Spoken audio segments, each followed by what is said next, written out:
এইমাত্র পুলিশের চেকপোস্ট হলো, কাগজপত্র চেক করলো, কাগজপত্র ক্লিয়ার, দ্যাটস ওয়াই কিছু বললো না। কাগজপত্র ক্লিয়ার থাকলে তো কিছু বলবেও না।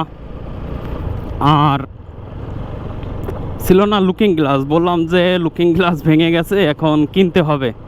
লোকাল মার্কেটে যা পাচ্ছি তা ওগুলোতে আমার চলবে না, আমি পিছনের আমার সেফটি পাবো না। এখন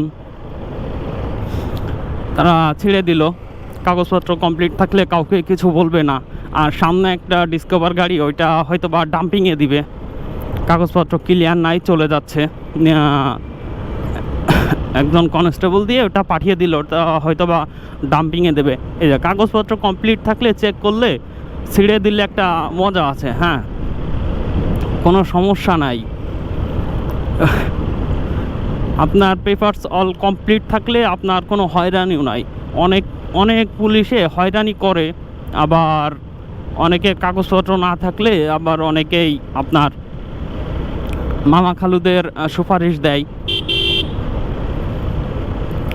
আপনার কাগজ করলে তো আর ওগুলো সুপারিশের কোনো দরকার হয় না রে ভাই, একদম নর্মালি চলে যেতে পারেন। যশোর যাওয়ার পথে সামনে আছে পুলিশের চেকপোস্ট আছে, কাগজপত্র এভরিথিং চেক করছে। যাওয়ার সময় আমাকে চেক করছিল, ছেড়ে দিছিল, হয়তো বা এখনও আছে, দেখা যাক এখন কি বলে। ছেড়ে দিছিল বলতে কাগজপত্র কমপ্লিট ছিল, এভরিথিং যা যা লাগে সবই ছিল। দেখানোর পর ছেড়ে দিল, তাই ক্যামেরাটা আবার অন করলাম, দেখা যাক এখন আছে কি না। এই মোড়টা ঘুরেই ডান হাতে দাঁড়ায় আছে, মোড়টা ঘুরেই ডান হাতে দাঁড়ায় আছে। ও আছে, যেহেতু এই মোটরসাইকেলওয়ালা না চলে গেছে। ছিল তো সকালে এখানে যাওয়ার সময় দেখে গেছি, এখন নাই, তাহলে চলে গেছে। সকালে যে এইখানে দাঁড়াইছিল, যাই হোক, দেখা যাচ্ছে সামনে গিয়ে দাঁড়াইছে আবার।